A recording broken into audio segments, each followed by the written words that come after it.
The chalk dust hung in the morning light like suspended time, and I knew I was back. One moment I had been crushed under concrete, listening to my husband Elias Thorne call another woman's name as he pulled her from the rubble. The next I was 16 again, clutching my patched book bag in the hallway of Oak Ridge Secondary, 1987. My name was Anya Petrova, and I had lived this before. In that other life I'd married Elias out of gratitude. My father had died saving his father's life, and the Thorne family felt obligated to care for me. That obligation became my cage. I spent a decade trying to earn love from a man whose heart belonged to his childhood sweetheart, Maya Reed.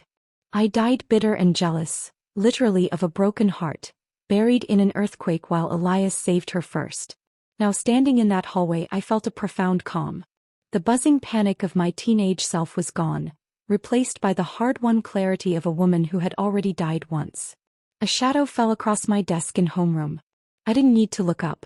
Anya Petrova. His voice was already arrogant, already certain of his place in the world.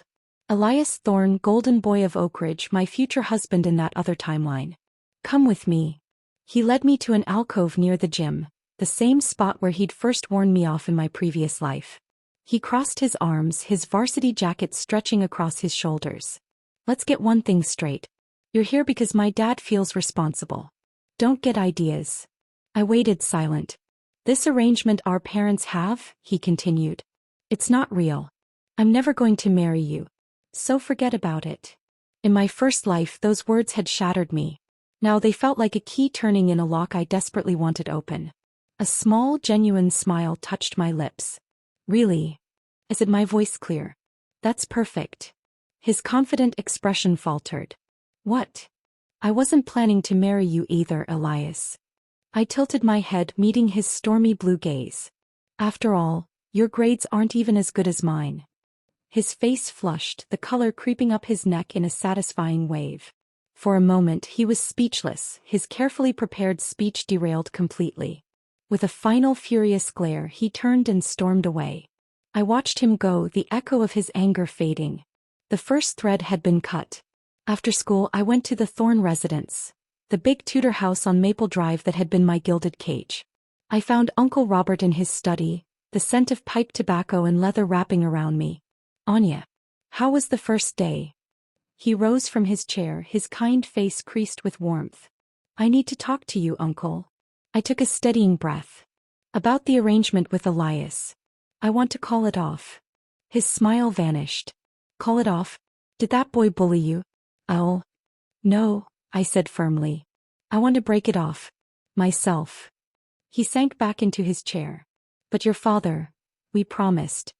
I know what you promised, I said softly. And you've kept that promise. You've given me a home and education. I'll always be grateful. I met his eyes. But my father also wanted me to keep studying. To make something of myself. This arrangement, it feels like an ending. I want it to be a beginning. The conflict played across his face. Loyalty to his dead friend versus recognition of my own will. You're serious, he finally said. Deadly serious, I said, unaware of the irony. I want to take the college entrance exam. I want to see what I can do. He sighed deeply, the weight of his promise heavy on him. You've got your father's stubbornness. All right. If this is what you truly want. The relief was immediate. Thank you, Uncle. At dinner the announcement landed like a stone in still water. Aunt Clara's fork paused midair. Elias stared, his face darkening. What? He said, disbelief dripping from the word. Trying to play hard to get Petrova? Uncle Robert started to reprimand him, but I spoke first. It's no tactic, Elias. I mean it. There's half a year until exams. I intend to get into university.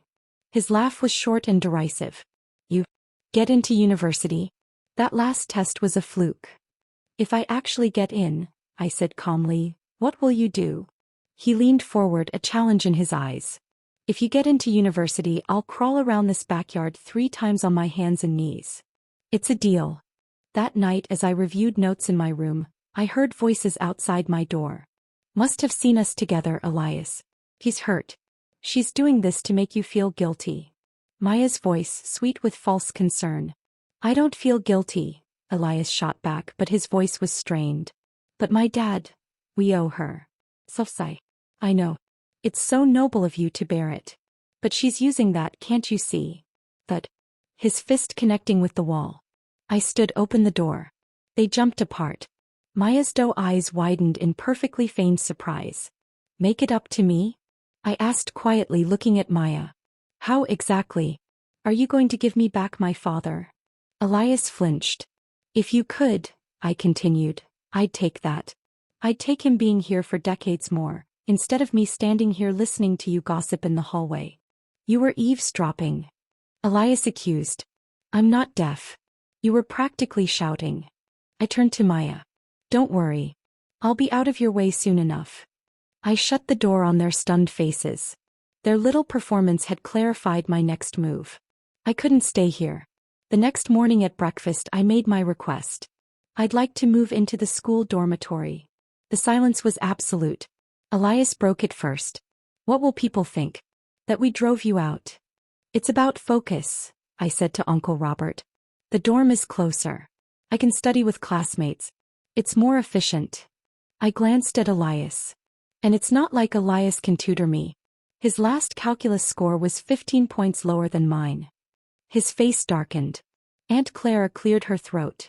The girl has a point, Robert. She'd be with girls her own age. We can provide a stipend. I saw the calculation in her eyes. She wanted the tension removed from her house. Uncle Robert sighed. If that's what you want, Anya. The weight lifted from my chest. After breakfast, Aunt Clara asked me to wrap rolls for Elias. At the school gate I saw him with Maya. She was handing him a boiled egg. I made it for you this morning. He was reaching for it when he saw me approach. His hand dropped. No, it's fine. My mom probably sent her with something. I was holding the napkin-wrapped rolls. Without breaking stride I took one and bit into it. Then another. I finished both before I reached them. Elias stared. Those were my breakfast. You said you'd lost your appetite before you left. I met his eyes. What's the matter, Elias? Trying to get my attention? His expression cycled through shock and anger. You're unbelievable, he spat, turning away, Maya hurrying after him. I watched them go, a real smile on my lips. The taste of the sweet roll was on my tongue, but the sweeter taste was that of a future unchained. My first stop was Mr. Yates's office. My homeroom teacher was a kind man with chalk dust on his glasses. I have 2 requests, sir. First, a dorm room. Second, a new seat. Not next to Elias Thorne. He agreed immediately, giving me a key and assigning me to sit by Zoe Lawson. Zoe was a whirlwind of curly hair and enthusiasm. You're Anya. I heard you and Elias broke it off. Right on. He grinned. We're going to be study monsters. That afternoon I packed my few belongings. Elias found me in my room. So you're really doing it, he said, leaning against the doorframe. The big dramatic exit. It's a relocation. For studying. He stepped inside. You think moving to a dorm is going to magically turn you into a scholar? You're just trying to make me look bad. I looked at him, seeing the confusion in his eyes. He genuinely couldn't comprehend my actions outside the context of his own ego. What point would that be, Elias? I asked calmly. That I have autonomy? That my life doesn't revolve around you? His jaw tightened. Without my family, how do you think you'd ever get into college? You're a charity case from a mining town, Anya. Be grateful for what you've got. The words meant to wound only solidified my resolve. You're scared, I realized. Scared of what? Scared that I might actually be smarter than you. That I might not need you. That terrifies you. His face flushed with fury. You think you're so clever. Clever enough to make my own way, I said. Let's make it official. A wager. His eyes narrowed. What kind? The next monthly exam. If I rank in the top 100 in our year, you leave me alone. Permanently. Treat me with respect or ignore me completely. He snorted. You're ranked 190th. Pipe dream. If I fail, I continued, if I don't break the top 100, I'll withdraw from Oak Ridge. I'll go back and you'll never see me again. I'll tell your father it was my choice. It was a challenge to his pride. I saw the conflict. The desire to crush me versus the fear he might lose. Fine, he spat. You want to bet? Let's bet. But when you fail, don't come pleading. It's a deal. Remember every word. I turned back to my packing. He kicked the doorframe and stormed away. The sound of his anger faded, unimportant. The next morning, Uncle Robert helped me move to the dorm. Room 3B. Zoe was waiting, bouncing with excitement. Our other roommates, Grace and Sophie, were friendly. For the first time in 2 lifetimes, I had a space that was mine. The wager spread through school like wildfire. By second period, it was all anyone could talk about. Think she's got a chance? Top 100? No way. She's just trying to save face. I took my new seat, unpacking my books with deliberate calm. Zoe shot me a worried look. I gave a small, reassuring shake of my head. Maya chose that moment to float over, a vision of compassionate concern. Anya, this wager. It's so extreme. Maybe you should just apologize? We're all classmates here. I looked up slowly. Apologize for what, Maya? For deciding not to marry someone who doesn't want me? For wanting a future. She blinked, her smile faltering. As a girl, sometimes it's better to be graceful. Not so confrontational. As a girl, I repeated, I think it's better to know my own mind. If you're so concerned, tell Elias to leave me alone. Or does he not listen to you either? Her face flushed. She fled, tears welling in her eyes, to sympathetic murmurs from her clique. My life narrowed to a laser focus. Dorm class, library, dorm. I started an error log, recording every mistake from practice tests. When I didn't understand, I asked. I cornered teachers after class. I formed a study group with Zoe, Grace, and Sophie. The teachers' skepticism turned to encouragement, then to active support. Mr. Yates lent me his university text. Mrs. Adler gave me lab keys for weekend practice. I saw Elias and Maya often. He'd shoot me dark looks when a teacher praised my work. She'd cling to his arm, her gaze following me with wary calculation. The bet had elevated me from nuisance to rival. The night before the monthly exam, I lay in my bunk. Zoe whispered from below, "You ready, Petrova?" "As I'll ever be." "You're going to crush it." "I can't wait to see Elias Thorne's face." I smiled in the dark. That wasn't the reason, not anymore. But the thought held poetic justice. The exam hall was a sea of bent heads and scratching pencils. My hand was steady as I turned the page. The questions resolved from terrifying strangers into familiar concepts I had practiced again and again. I wrote until my hand cramped, filled every blank, checked every calculation twice. 4 days of waiting followed, a special kind of agony. The school buzzed with speculation. I avoided common areas, burying myself in preparing for the next set of topics. On results morning, a crowd already gathered around the bulletin board.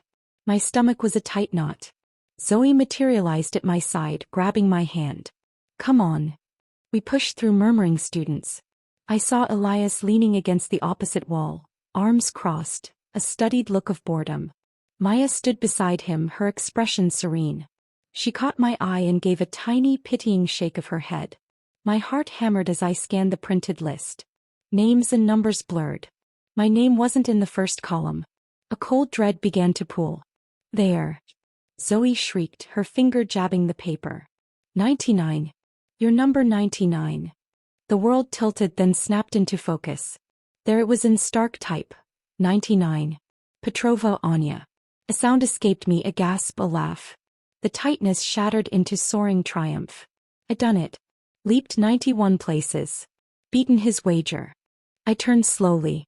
Elias had straightened up, his nonchalance gone.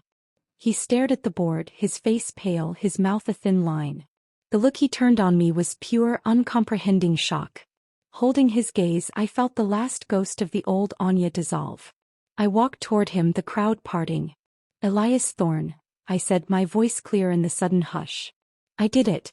So from now on we have nothing more to say to each other. You're free of your burden. And so am I." I didn't wait for a reply. I turned, linked my arm through Zoe's and walked away. The corridor ahead seemed brighter, full of possibilities. The bet was won, but I understood now it was only the first skirmish. The victory was sweet but short-lived. By afternoon I was opening my error log to a fresh page. Top 100 was a checkpoint, not the finish line. My goal wasn't to beat Elias. It was to build a life he couldn't touch. The dynamic in school shifted. The girl who dumped Thorne became the Petrova girl who jumped to 99th. Pity was replaced by wary curiosity. Teachers showed new interest. Mr. Yates called me into his office. A 91 rank jump is extraordinary, Anya. It speaks to remarkable focus. He slid a heavy book across the desk. Advanced problem sets for university qualifiers. Come to me when you hit a wall. I took the book, its weight significant. It was a token of belief. Thank you, sir. Fueled by this, my routine intensified. I became a specter in the library, first to arrive, last to leave. My error log grew fat. I moved beyond memorization to synthesis, connecting historical events to literary movements, chemical principles to physical laws. Elias, true to the wager, stopped speaking to me. But he watched. In class, I felt his gaze when I answered correctly. In halls, he and Maya fell silent as I passed. He was like a sailor watching a lighthouse on a shore he'd been told didn't exist. His own academics stagnated. The cocky certainty was brittle, underscored by frustration. He'd been the big fish for so long, his path assured by name and athletic prowess, that my emergence as a real competitor clearly rankled. My ranking climbed. Next exam, 82nd. Then 57th. By mock nationals in early spring, I was consistently top 30. When those results came out, I was 12th in the region. The announcement crackled over the PA system. That night in the dorm, Zoe, Grace, and Sophie presented me with a hideously decorated cake. For our resident brainiac, Zoe said, eyes bright. You're going anywhere you want. The news traveled to Maple Drive. Uncle Robert called, his voice thick. 12th in the region. Your father would be so proud. I let him have that. He had. Aunt Clara's tone changed, warmer, speculative. The poor orphan was now an academic standout. She suggested I tutor Elias. For the family's sake. Elias looked as if slapped. I don't need a tutor. Especially not from her, hung in the air. My schedule is full, Aunt Clara, I said politely. Elias benefits more from specialized teachers. I wouldn't touch that dynamic. The final term was a pressurized blur. The dorm air was thick with anxiety and burned coffee. We studied in packs. My role solidified as the explainer, breaking down complex concepts. In helping others, my own understanding deepened. One evening in the common room, I was whiteboarding physics problems when Elias walked in with friends. They watched our huddled group. I was explaining centrifugal force. It's not a real force pushing you out. It's inertia wanting a straight line while the centripetal force pulls you in. The feeling of being pushed out is just resisting the change. One of Elias's friends, Dave, snorted. Sounds like mental gymnastics. If it feels like a force, it is. I didn't look up. That's not how physics works, Dave. Says the girl who thinks she's Einstein. Elias didn't laugh. He was looking at the board, at the faces turned toward me with dawning understanding. His expression was unreadable. No anger, no scorn. Just blankness. She's right, Dave, Elias said quietly. She's explaining it right. Silence. Dave gaped. My group stared. I looked at Elias. He met my gaze for a second, then looked away. Come on, he muttered, turning to leave. It was his first public acknowledgement I was correct about anything. A simple admission of fact. Disorienting. Final weeks were a haze of revision. I dreamt in equations and timelines. Exam day dawned gray. Zoe and I walked together, hands clenched around pencil cases. In the hall, I turned my paper over. My trained mind engaged. It was not a fight, it was a performance. 3 days passed in a surreal stream. The final bell rang. A collective sigh filled the hall. It was over. Aftermath was a strange limbo. I packed my dorm room. Zoe and I promised to write. Uncle Robert insisted I return to Maple Drive to await results. The house felt different. I was a guest now, a successful one. Aunt Clara fussed. Elias was largely absent. The few times we shared a room, silence was vast and complicated. Results day. 2 envelopes arrived. Mine and Elias's. My hands trembled as I tore mine open. Aggregate score. 92nd percentile. Admission offered. National Defense University Strategic Studies Program. A choked gasp of triumph. National Defense. Selective tuition-free, a stipend. A future of purpose, independence. Everything. Uncle Robert beamed, eyes wet. National Defense. I knew it. Aunt Clara offered congratulations, genuinely impressed. Elias had opened his in silence. He stood by the fireplace staring. Color drained from his face. "Well, son?" Uncle Robert asked. "State college. General studies. The local school, the safety net." He'd missed his reach. The contrast was stark. My radiant future against his diminished expectation. Aunt Clara's congratulations died.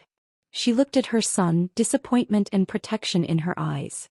"State is a fine school," Uncle Robert said, enthusiasm forced. Elias's eyes found mine.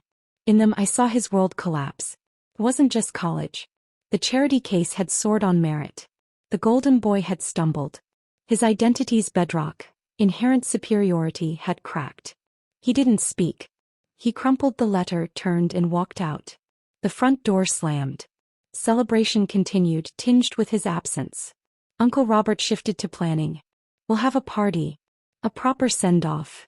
The party was in the garden a week later. Robert's colleagues, my teachers, Thorn social circle. People shook my hand, congratulations laced with astonishment. The Petrova girl from nowhere going to national defense. Elias made a brief, grim appearance, standing on the periphery. Maya was absent. Rumor was they'd fought. His dreams collapse strained their fantasy. Aunt Clara drew me aside. "You've done well, Anya. Really. Honor to the family." Her eyes searched mine. "This doesn't have to change anything with Elias. You'll both be students. The future is long." I gently extracted my hand. "Thank you, Aunt Clara. But my future is at National Defense. A demanding program. I'll be focused on my studies." Polite, unambiguous smile. Her hope faded. She'd seen the board recalculated. A successful daughter-in-law from National Defense would have been a coup, but the piece refused to move back. The party wound down. Uncle Robert hugged me. So proud. He pressed an envelope into my hand. "For incidentals. Don't argue." Later I counted it, a small fortune. Gratitude, now clean and unburdened, filled me. I would use it wisely. I had a month before university. A month of freedom. But idleness was foreign. I needed to be productive. An idea formed. I had knowledge, proven results. In a town of anxious parents that had value. I wouldn't just go to university. I would pay my own way. The next chapter wasn't just about learning. It was about building. I was ready to lay the first brick. The Thorns garden party confetti was barely swept away when I got to work. Uncle Robert's cash was a seed, but I refused to let it be my only sustenance. Independence was a financial reality. My asset was my mind, certified by the 92nd percentile score. My product was clarity, unraveling the terrifying exam syllabus into manageable threads. I typed a one-page summary of my methodology and results. Private tutoring available. Small group sessions. Materials included. With Mr. Yates's blessing, I pinned copies at school and the library. The first call came from Zoe's mother. "Zoe talks about you nonstop. She went from barely passing trig to AB+. My neighbor's son Ben is drowning. Would you take him on?" I quoted a modest rate. She agreed. Ben, nervous 16, became my first client. Our sessions in the Lawson's sunroom were a revelation. Teaching forced me to articulate with simplicity and patience. Seeing understanding click in his eyes was more satisfying than any test score. Word spread. A Rotary Club mother called. Then a hardware store father. Within 2 weeks, 5 students. I needed a base. I found it above Mr. Gable's bookshop on Main Street. A small, sunlit room used for storage, dusty with old ledgers, but with a large table, chairs and blackboard. Rent was low.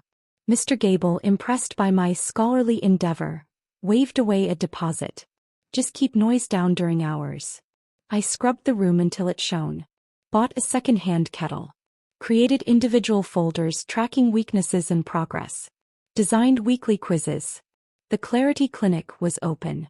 My days took new rhythm. Mornings for my own advanced reading with Mr. Yates's textbooks. Afternoons and evenings a carousel of students. I taught essay structure, drilled equations, unraveled calculus for a trio pooling resources. The work was exhausting, fulfilling. Money earned, carefully logged, was mine. Every bill in my tin cash box was another brick in my free life's foundation. I saw Elias in passing. He had a summer job laying asphalt. I'd see him trudging up Maple Drive, shoulders slumped, clothes tar-stained. The golden athlete sheen was buried under gritty reality. He'd look away when our paths crossed. Our bet was fulfilled, his silence total. Maya was different. I ran into her at the drugstore buying nail polish. Immaculate, a pastel vision. Her eyes swept over my simple clothes, chalk dust on my sleeve. Anya, cool voice. I hear you've become quite the entrepreneur. Tutoring. It keeps me busy. I'm sure. She lowered her voice to a conspiratorial whisper with no warmth. Good you're finding a niche. Not everyone is cut for universities. Smart to have a fallback. Condescension thick enough to impress. She was recasting my success as a quaint hustle, a consolation prize. I smiled blandly. You're right, Maya. Smart to have skills. One never knows. I paid for my notepad and left her by cosmetics, mask slightly fractured. Her words clarified my mission. My fallback was becoming a formidable front line. By summer's end, the clinic had a waiting list. I printed worksheets and study guides, selling them to students who couldn't afford sessions. My cash box was now a sturdy lockbox holding more money than I'd imagined. A week before leaving for national defense, I held a final review session. The room was packed. Parents brought cookies and lemonade. Shared endeavor palpable. Chloe's mother hugged me, eyes damp. She got a B+ on her mock. She was ready to give up. David shyly gave me colored pens. For your notes at university. As the room cleared, packing my bag, I heard hesitant tread on stairs. Elias stood in the doorway, work clothes, smell of asphalt and sweat. He looked around the clean, organized space, the blackboard with fading diagrams, stacks of folders. So this is your empire, rough voice. It's a tutoring room. He stepped inside, eyes avoiding mine, taking in details. Mom mentioned you were doing this. Didn't realize it was all this. It pays bills. You don't have bills. My dad gives you money. I turned. He gave a gift. This is what I've built. There's a difference. He was silent, gaze finally landing on me. Anger gone, replaced by weary confusion. Why? Why all this trouble? You got into national defense. You won. You could relax. Take the money. Let someone take care of you. There was his worldview. Life was about being taken care of, or taking care as duty. Building something for oneself was alien. Because I chose words carefully. If it's given, it can be taken away. If I build it, it's mine. No one can ever call me a charity case again. I let his old phrase hang. He flinched. Throat worked. I never should have said that. The indirect, gruff apology hung. I didn't accept or reject. Merely acknowledged. It doesn't matter now. I'm leaving. I know. He shifted, looking young and lost. State college. Not what I wanted. I know. But you got exactly what you wanted. Awe tinged with resentment. I worked for exactly what I wanted. He nodded slowly, as if finally understanding the equation. Effort in, results out. His privilege had obscured it. He looked at the lockbox. You're really not taking more from my family. I'll always be grateful to your father. But no. My account with the Thorns is closed. He absorbed the finality. The burden he'd resented was lifted. He should have looked relieved. He looked empty. Maya and I, we're not. It's complicated, he said abruptly. I'm sure. But not my complication. He stared, a flicker of the dream, the rubble, the choice, the loss. Did he remember? Or was he seeing the ghost of the girl who would have cared about his love life? That girl was gone. Goodbye, Elias. Good luck at state. I walked past him downstairs. He didn't follow. I didn't look back. Departure day was crisp autumn morning. Uncle Robert insisted on driving me to the distant train station. My belongings. One suitcase, a box of books, my lockbox in my bag. Rest of earnings in my own bank account. Aunt Clara waved from the porch.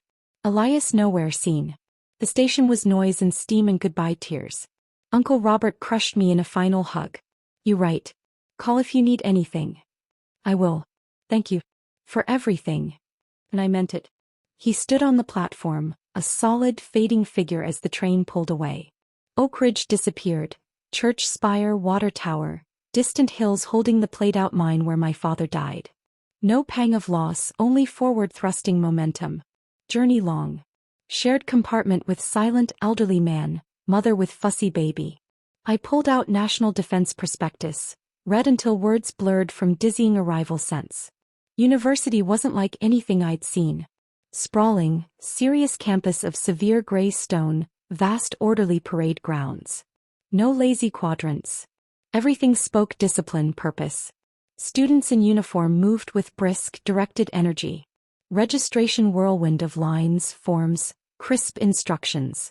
Issued uniforms, practical olive green fitting with anonymous precision. Assigned Spartan dorm room with 3 other girls, all wide-eyed, determined.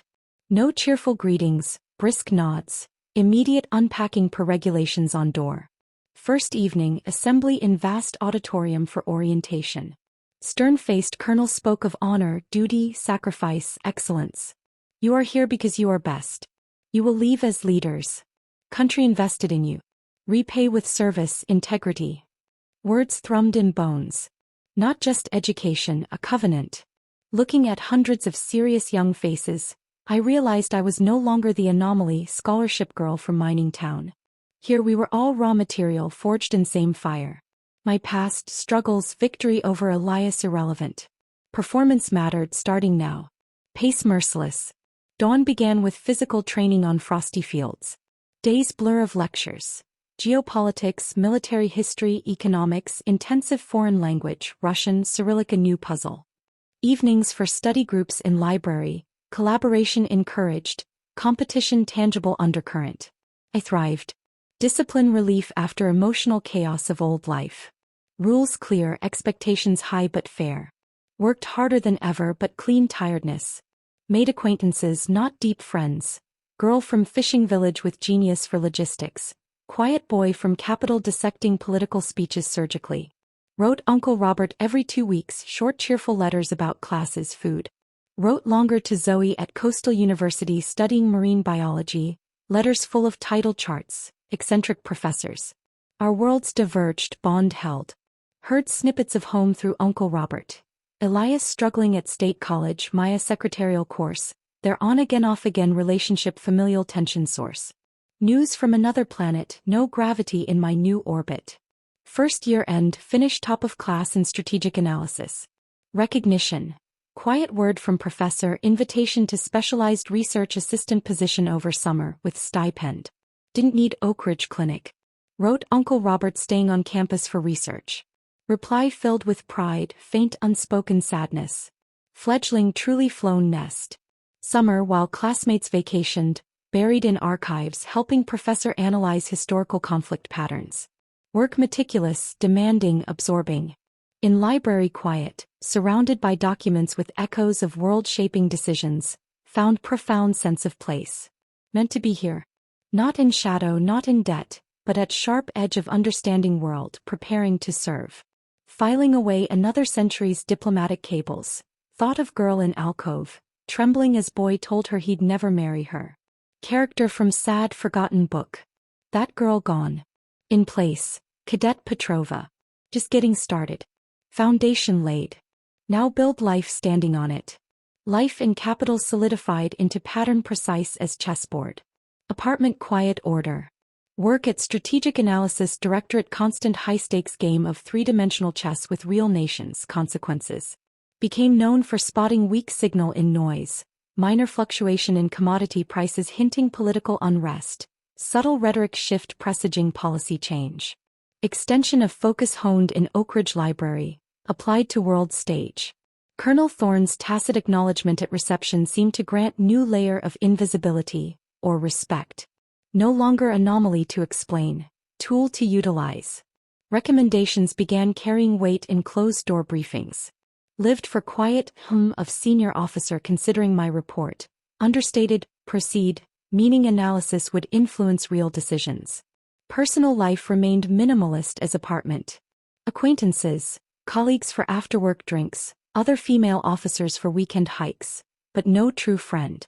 Kira Markov posted to Field Intelligence Unit in volatile region. Communication became infrequent, censored letters with elliptical references. Zoe's letters from Marine Research Station splash of colorful chaotic life, tales of eccentric scientists, amorous dolphins. Cherished reminder of different, softer world visited only through paper, ink. 5 years blurred into 7. Promoted to captain. World was work, vast, absorbing enough to fill any void. Call from Uncle Robert came Tuesday evening. Voice once robust, frail tremor online. Anya. Clara. Gone. Stroke. Sudden. Pause, static, ragged breath. Funeral Friday.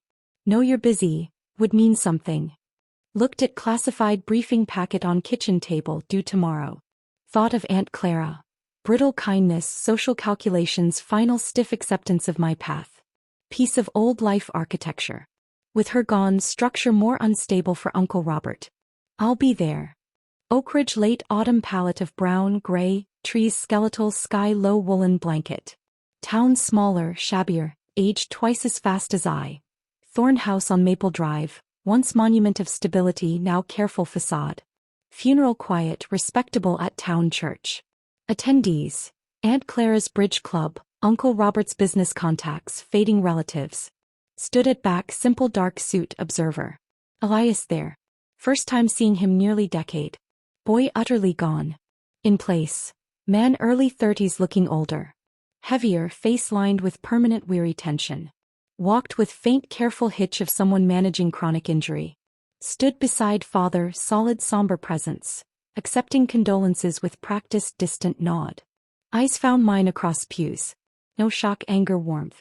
Brief acknowledging flicker, familiar landmark in changed landscape. Looked, resigned. After burial, subdued gathering in Thorne's now large living room, he approached.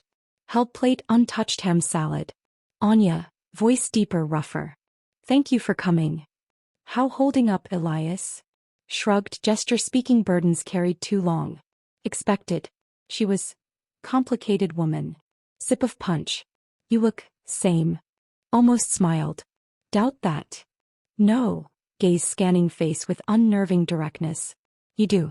Look exactly like someone who got exactly wanted. Not said bitterness, but exhausted awe. And you, Elias? Asked gently.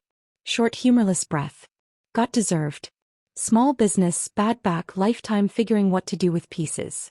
Looked towards father slumped in armchair, staring middle distance. Lost without her. All their arrangements. Her domain. Have to move back in. While. Golden boy heir, now caretaker for broken king, crumbling castle. Symmetry tragic. Sorry, said meant. Nodded. Heard about you. From Uncle William. Captain. Important work. Said as describing distant country. Glad. Truly. Makes all seem less pointless. Someone got out. Got out. Finally understood Oak Ridge's place, escape from, not throne, inherit. Silence moment, 2 veterans long ended pointless war. Take care him, Elias. Finally. Will. Pause. Won't be back, Will? Met gaze. No. Don't think. Nodded again, accepting finality. Then, goodbye, Anya. Goodbye, Elias. Left before last casseroles put away. Train back to capital, watching dying town give way, open country. Felt last slender tether to Anya Petrova ward snap. Chapter closed, final page turned. Life contracted back to capital, work silent, significant flow information. Assigned new sensitive project. Tracking economic underpinnings, rising adversarial power. Painstaking, granular work. Connecting shipping manifests, political appointments. Energy flows, military expansions. One evening working late, Major Dalton, now Lieutenant Colonel Dalton, came into office. Expression grim. Petrova. Pack bag. Seconded. Seconded, ma'am? Where? San Pietro. Name meant nothing. Saw confusion. Small, strategically insignificant island nation South Thurian Sea. Currently experiencing. Spontaneous democratic awakening. Allies nervous. Opposition suspiciously well armed. Sending small advisory team, embassy help local government parse intent capability. Our economic reader. Find who funding unrest. Backwater flashpoint. 3-month posting. Leave 48 hours. First field assignment. Not combat, intelligence embedded diplomatic mission. Test move from pure theory directorate to messy ambiguous. The world of the directorate. Of crisp briefings and sterile light, of secure data rooms and the relentless hum of mainframes, was one I had mastered. But the real world, the one I was being sent to decipher, was messy, humid, and smelled of frangipani and diesel. San Pietro was a splash of defiant color on the map and in reality. My cover, a junior trade liaison attached to the embassy. My reality, locked in a windowless, secure room in the basement, surrounded by stacks of manifests, customs reports, and financial records provided by a terrified Ministry of Finance. The data was a lie, or at least a carefully curated half-truth. Money flowed, but through a maze of shell companies, disappearing into the vibrant, chaotic economy of the island like water into sand. For weeks I saw nothing but numbers. I ate, slept, and breathed patterns. I traced phantom shipments of agricultural equipment that matched no known farm output. I followed philanthropic donations from European trusts to local officials whose bank accounts swelled. It was a ghost in the machine and I was chasing its shadow. My only window was Captain Leo Vassar, head of the Royal Thurian Marine Security Detachment. He was my opposite. Broad-shouldered where I was slight, outwardly relaxed where I was coiled tight. A man who trusted his gut and his men in equal measure. He found me one sweltering evening on the embassy's small balcony, staring at a cargo manifest as if it would confess. "Captain Petrova," he said, his accent a melodic blend of British precision and something warmer. "They say you're the one who sees the ghosts." I didn't look up. "I look for inconsistencies, Captain Leo. And inconsistencies are fine on paper." He held out a glass of something clear and cold. "Palm gin. Local anesthetic. But out here sometimes you have to smell the inconsistency." I took the glass. "Smell it." He joined me at the railing, looking over the city's twinkling, tense sprawl. "Your report says shipment 447B was rice. But if you go to Dock 4 at 3 a.m. and the stevedores won't meet your eye, and the crates smell of machine oil, not grain, that's a different kind of data point." It was a blunt critique from a man of action. Instead of offense, I felt a spark of professional interest. "Are you offering to be my nose, Captain Leo?" "And yes. Patrol tonight. Western Docks. A ship of interest just made port. See what your numbers look like breathing." It was against every protocol. Analysts did not go on patrols. But Lieutenant Colonel Dalton's words echoed. "Parse intent from capability." The capability was here in the dangerous dark. "All right," I said. That patrol was a baptism. The dock was a cathedral of shadows and fear. Leo moved like a part of the darkness, his men spectral shapes around us. We watched from behind a rusting container as armed men, not in uniform but moving with a chilling, synchronized efficiency, unloaded crates marked educational materials. The crates were handled with a reverence that books never received.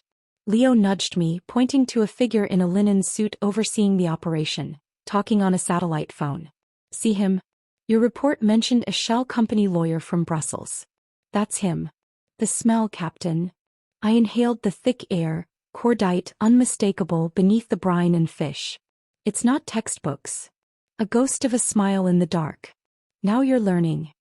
That night forged an unspoken alliance. My analysis gave his patrols targets.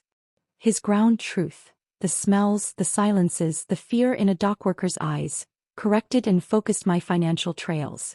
We became an efficient, unlikely team.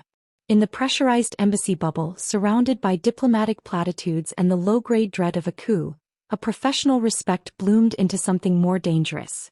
He was the first person in 2 lifetimes who looked at me and saw neither a project nor a rival but a partner. He challenged my assumptions, made me laugh with his cynical take on our superiors, and had an unnerving habit of seeing through my carefully maintained composure. During a late-night session cross-referencing a wire transfer with his patrol report, he asked quietly, "What's your story, Anya? There's a silence in you. Like you've already lived a whole other life and you're comparing notes." The question, in the green glow of the computer screen, was terrifyingly close to the truth. "Let's just say I learned early that the only life you can count on is the one you build yourself," I said, eyes on the data. "Solitary way to live. Safe way." "Safe isn't living," he replied, his voice soft. 3 days before my posting ended, the break came. I triangulated a series of payments to a private airstrip on the island's remote north coast. Not for rebels. For a private jet. Leo planned a reconnaissance.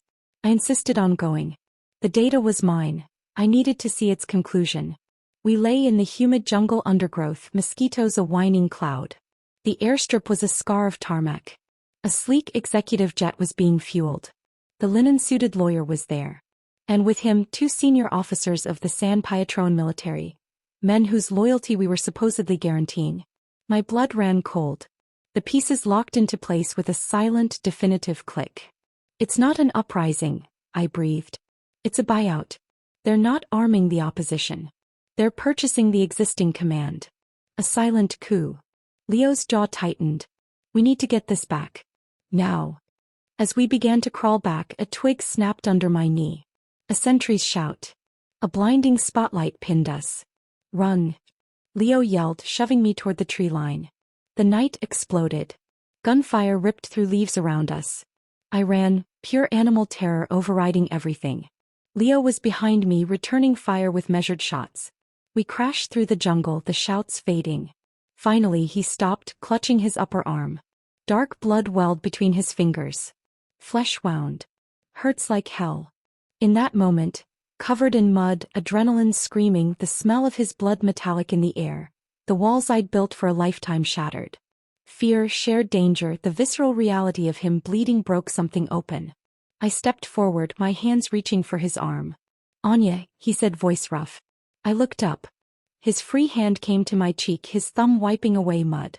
His eyes were dark, seeing everything. Then his lips were on mine. It wasn't gentle. It was desperate, affirming, alive.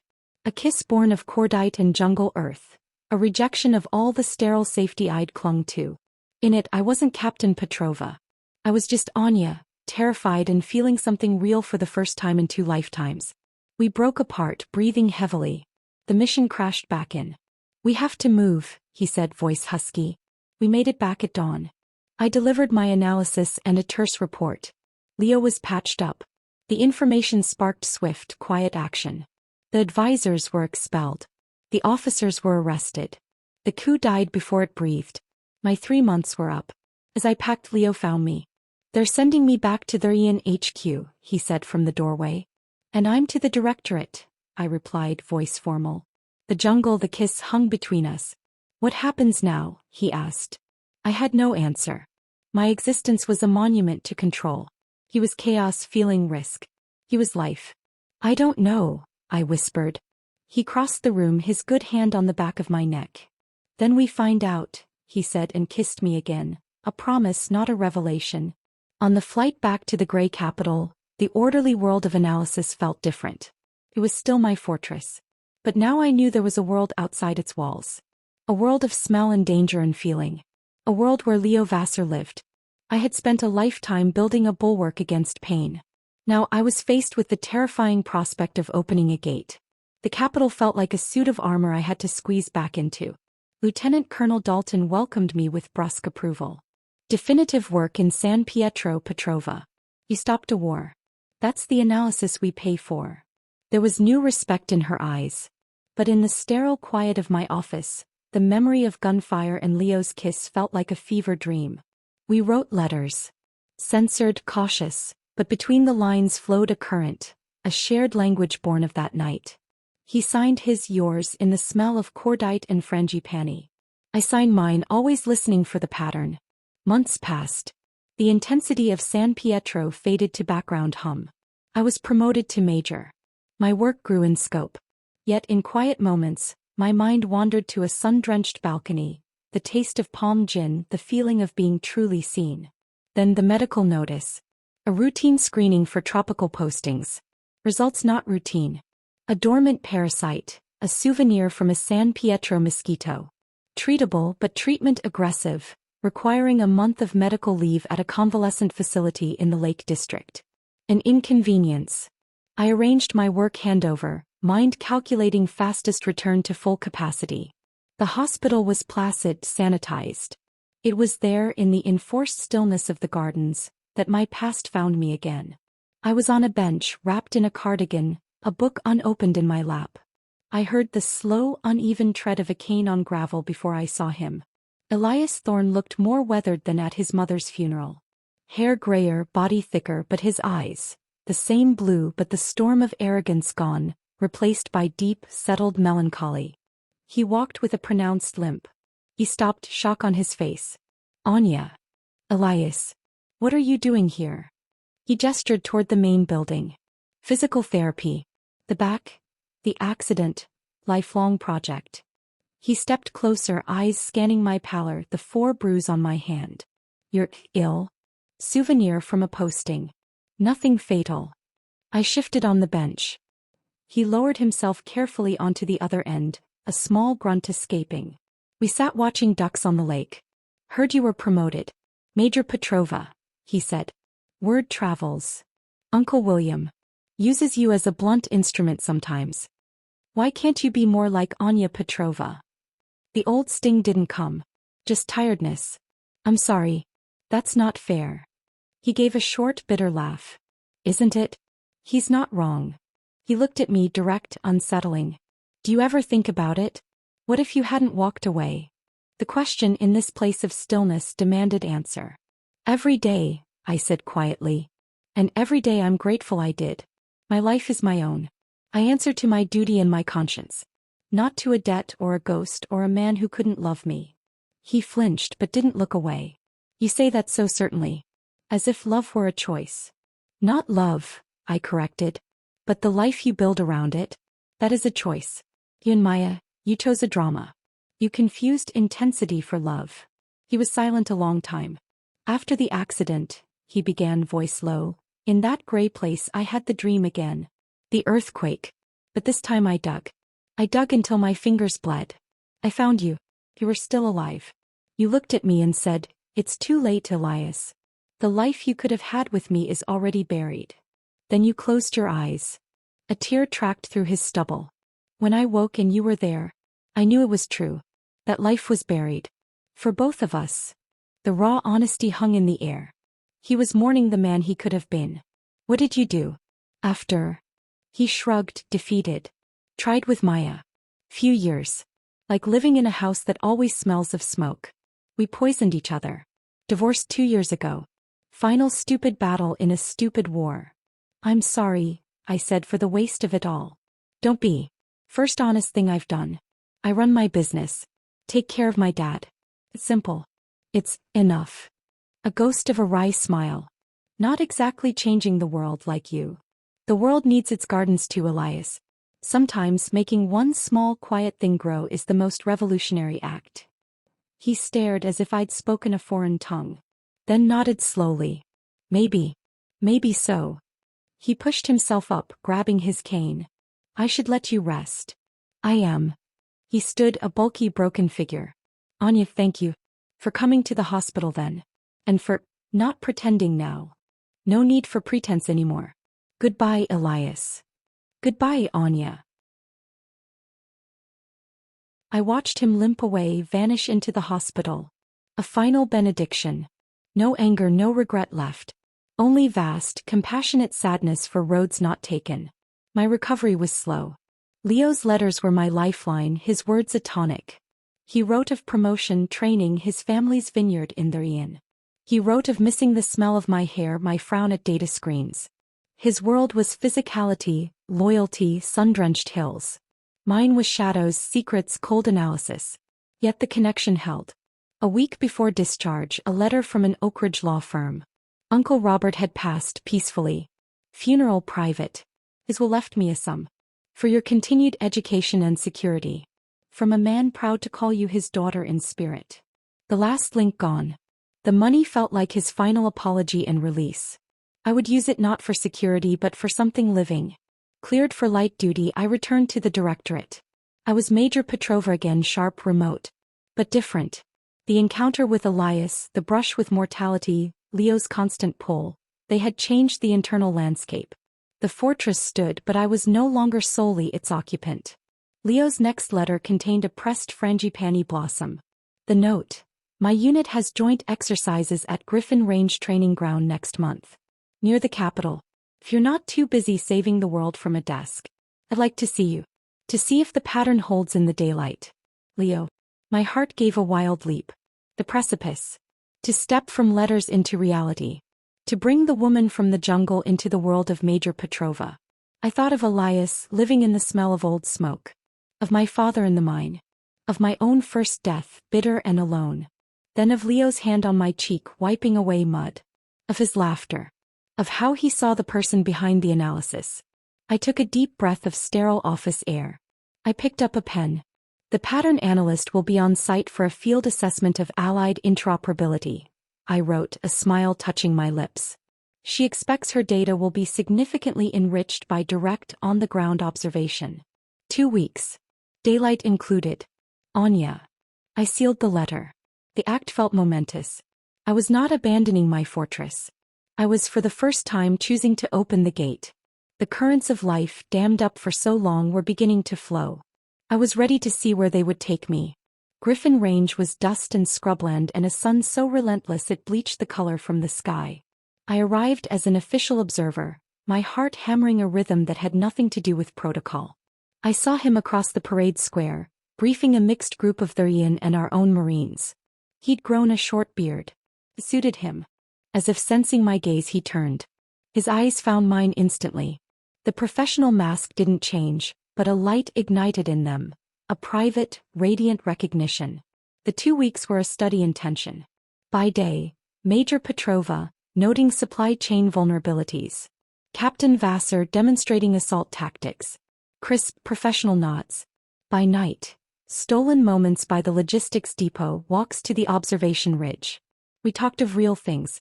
His vineyard, his painter sister, his belief in loyalty to land and people.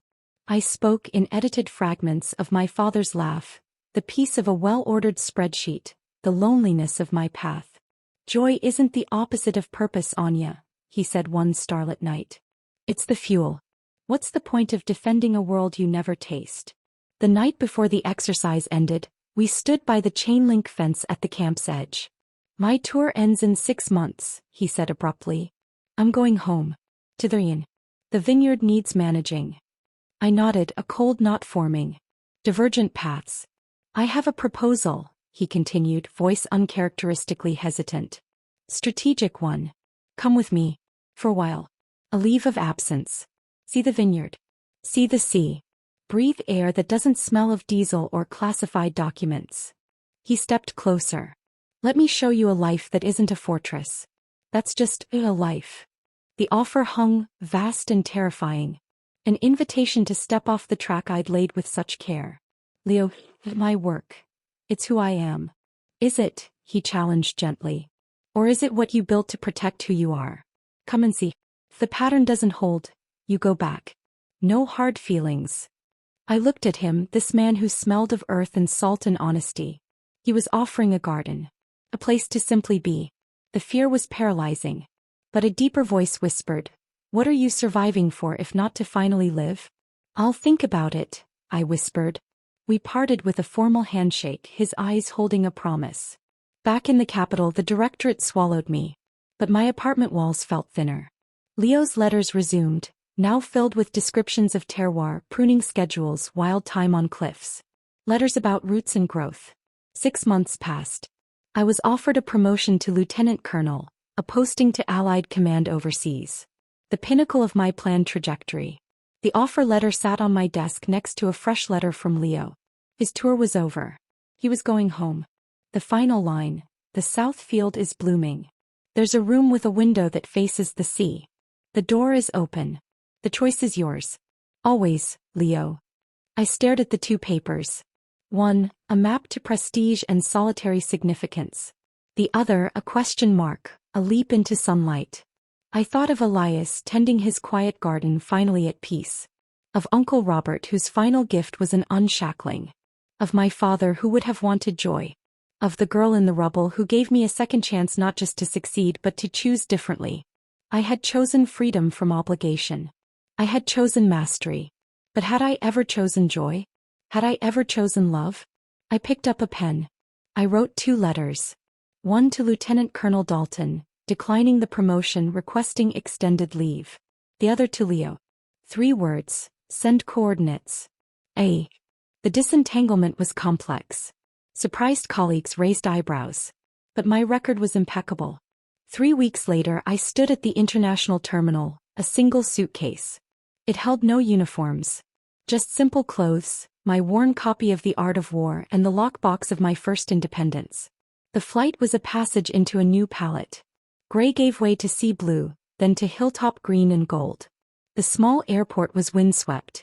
And there he was, leaning against a dusty jeep, face turned to the sun. He saw me, and the smile that broke across his face was the sunrise I hadn't known I was waiting for. He didn't speak. He walked over, took my face in his hands and kissed me.